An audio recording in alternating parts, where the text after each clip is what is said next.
L'humanité est en danger. En août 2021, le groupe intergouvernemental sur l'évolution du climat GIEC a publié son 6e rapport concernant le changement climatique. Ce rapport est considéré comme l'avertissement le plus sévère jamais lancé pour l'humanité. Autrement dit, nous sommes en train de détruire la Terre où on vit et peut-être que d'autres générations n'auront pas la chance de vivre comme on vit maintenant.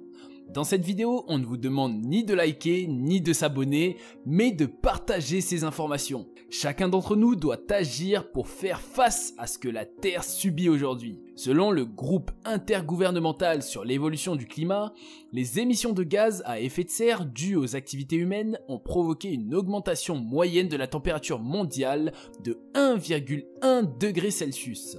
Cette tendance devrait se poursuivre au cours des 20 prochaines années, entraînant une augmentation totale d'au moins 1,5 degré Celsius depuis l'ère pré-industrielle. Selon les experts, l'augmentation de 1,5 degré pourrait même être atteinte dans 9 ans, ce qui entraînerait plusieurs conséquences irréversibles, parmi lesquelles la disparition de 70% des coraux du Pacifique. Pour 1,5 degré de réchauffement climatique, il y aura des vagues de chaleur croissantes, des saisons chaudes plus longues et des saisons froides plus courtes.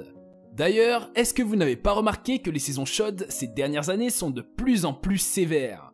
Pour vous expliquer ce rapport de façon plus simple, si ce que dit ce rapport se concrétise, on va vivre dans un monde où la chaleur est très extrême, où les saisons chaudes sont très longues et les saisons froides sont très courtes. Et oui, et alors ? Qu'est-ce qui se passera si on vit des saisons avec une chaleur très extrême pendant de longues durées? On a des climatiseurs, alors on s'en fout, non? On sait que vous avez des climatiseurs, mais cela n'impacte pas le fait que vous ayez chaud ou froid. Les chaleurs extrêmes atteindraient plus souvent des seuils de tolérance critiques pour l'agriculture et la santé.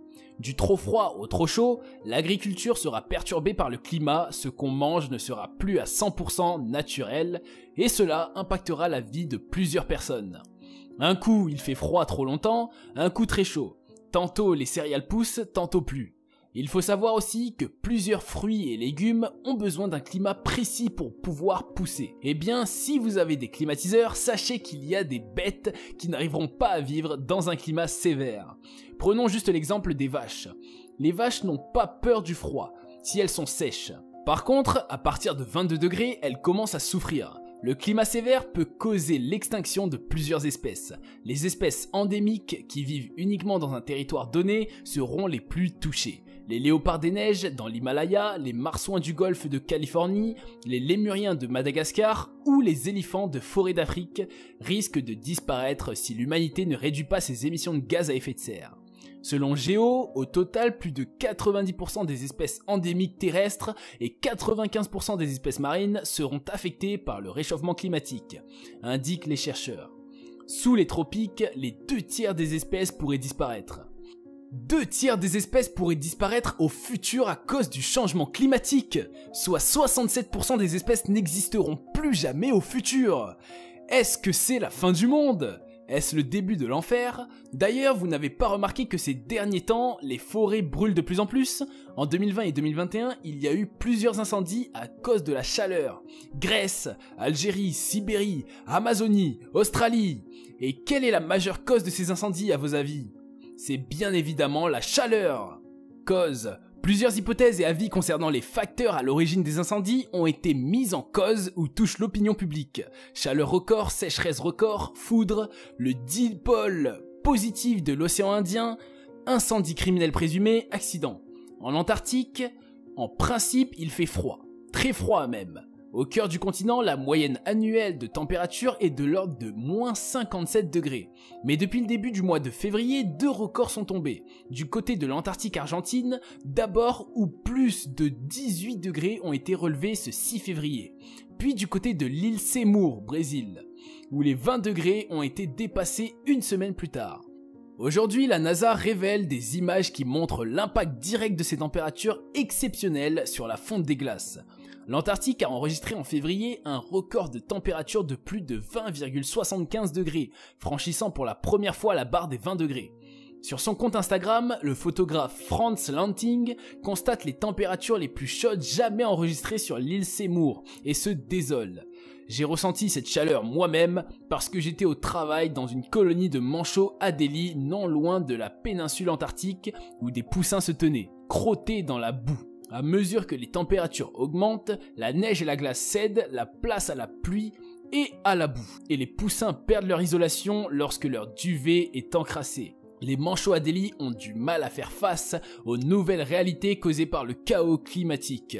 Ce sont des canaris dans une mine de charbon mondiale. Mais allons-nous recevoir le message à temps pour que nous inversions les choses pour eux et pour nous ? Selon la source Libération, au pôle Nord, la banquise estivale disparaîtra avant 2050.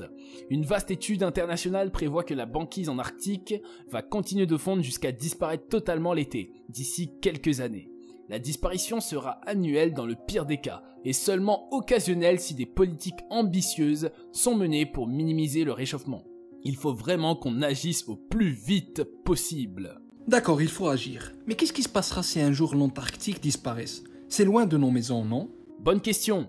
La fonte des glaces est la principale cause de la montée des eaux. Depuis 1901, le niveau de la mer a augmenté d'environ 20 cm et le rythme s'accélère. La mer augmente désormais de 3,4 mm chaque année et le réchauffement climatique pourrait conduire à la fonte de la glace polaire ainsi que celle des sommets des montagnes. Un scénario qui conduirait à une hausse du niveau de la mer de plus de 65 mètres. Et voici ce à quoi ressemblerait le monde si la glace continentale venait à fondre. Prenons par exemple le cas de l'Europe. Londres, plus qu'un souvenir. Venise, reconquise par la mer Adriatique. D'ici des milliers d'années, dans ce scénario catastrophique, les Pays-Bas auront depuis longtemps capitulé face à l'invasion de la mer. Et la majeure partie du Danemark aura également disparu. Entre-temps, les eaux grandissantes de la Méditerranée décupleront le niveau de la mer Noire et de la mer Caspienne. D'ailleurs, selon les experts, le niveau de la mer pourrait encore monter d'environ 50 cm d'ici 80 ans, voire en 2100. Oui, mais on serait déjà mort, alors peu importe. Malheureusement, plusieurs personnes ne pensent qu'au présent. Vos enfants, vos petits-enfants ou la prochaine génération ne vivra jamais comme on vit maintenant. Il y aura plusieurs maladies et le niveau de la température sera beaucoup plus élevé que maintenant. En bref, la vie serait plus comme avant. Ce sera l'enfer pour la prochaine génération. D'ailleurs, nous sommes déjà témoins des effets de ce réchauffement climatique. Le mois de juillet 2021 a été le mois le plus chaud jamais enregistré sur Terre depuis des milliards d'années, a indiqué l'Agence nationale océanique et atmosphérique américaine NOAA, ce vendredi 13 août. Le changement climatique a son rôle à jouer dans ce nouveau record. Imaginez dans 100 ans ou dans 1000 ans, qu'est-ce qui se passerait à la Terre si on est déjà maintenant au plus grand record de la chaleur ? Est-ce que ce serait l'enfer ? Voudriez-vous vivre à cette époque ? Le titre de cette vidéo est l'humanité est danger, une alerte rouge pour la planète. C'est pour cela qu'on ne va pas parler que du réchauffement climatique parce que ce dernier n'est qu'une partie du problème pour la Terre. Parlons un peu sur la pollution. Chaque année, 1,5 million d'animaux meurent à cause des déchets plastiques abandonnés dans les océans. Oui, vous avez bien entendu, 1,5 million d'animaux meurent à cause des déchets plastiques chaque 365 jours dans les océans, et on s'arrête pas là, le problème risque de s'aggraver dans les années prochaines. Au rythme de la pollution actuelle, il y aura d'ici 2050 plus de plastique que de poissons dans l'océan. Pour comprendre plus, je vous donne quelques chiffres à propos de la pollution du plastique. Chaque seconde, 250 kg de plastique est déversé dans les océans. Pour chaque minute, ça fait 250 x 60 qui est égal à 15 000 kg de plastique qui est déversé par minute. Si vous venez de voir cette vidéo pendant 5 minutes, alors il y a déjà 75 000 kg de plastique qui vient d'être jeté en océan. En écrivant ce script, je ressentais de la peine pour la Terre, pour les animaux, pour les arbres, qui sont la source de notre vie. Ce n'est qu'une petite partie de la pollution des océans, sans parler de la pollution de l'air, la pollution du sol terrestre, la pollution des déchets nucléaires et chimiques ou autres. Maintenant, parlons un peu de l'extinction des animaux. L'homme est le principal responsable de l'extinction des animaux, la destruction de leurs habitats naturels et sans conteste l'une des plus importantes causes de la disparition des animaux. Afin d'étendre les zones urbaines et agricoles, il détruit des milliers et des milliers d'hectares de forêt, obligeant les espèces à fuir leur environnement ou pire, à se retrouver sans aucun endroit pour vivre. Tel est le cas par exemple de l'orang-outan en Indonésie, où les champs de palmiers à huile et de soja ont dévasté son habitat. Il se passe la même chose en Amazonie, où il faut ajouter aussi une autre problématique, l'orpaillage illégal. Afin d'exploiter les mines, les arbres sont abattus en masse. Mais cette déforestation massive implique également un changement de comportement des animaux. Ne trouvant plus de nourriture dans la nature, ils se rapprochent des villes et villages d'où ils sont chassés et souvent tués. L'homme peut tout faire pour de l'argent et voici un exemple concret, parce que les animaux possèdent quelque chose de rare ou de spécial. Certains animaux sont la cible privilégiée des braconniers. Citons entre autres le rhinocéros, dont la corne aurait des vertus aphrodisiaques et qui s'arrache à prix d'or sur le marché noir en Asie. L'éléphant, dont l'ivoire de ses défenses attise bien des folies. Le tigre pour sa fourrure, mais aussi ses organes utilisés à des fins médicinales. La tortue-lutte fait aussi partie des animaux menacés car sa carapace et sa peau deviennent des objets de décoration. N'oublions pas le gorille d'Afrique tué pour sa viande, son crâne et ses mains, et le panda géant pour sa fourrure. Aujourd'hui, le braconnage fait partie des causes majeures de la disparition des animaux. Prenons l'exemple du rhinocéros blanc du Nord qui a survécu pendant plus de 55 millions d'années et a connu des périodes glaciaires, des tremblements de terre, des impacts de météores et témoigné d'innombrables changements historiques et n'a pas pu survivre aux humains.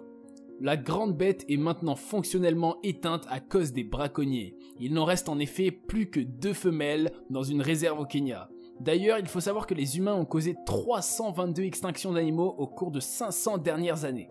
Mais jusqu'à quand? Jusqu'à quand cela durera? Quand on va assumer les responsabilités de nos actes?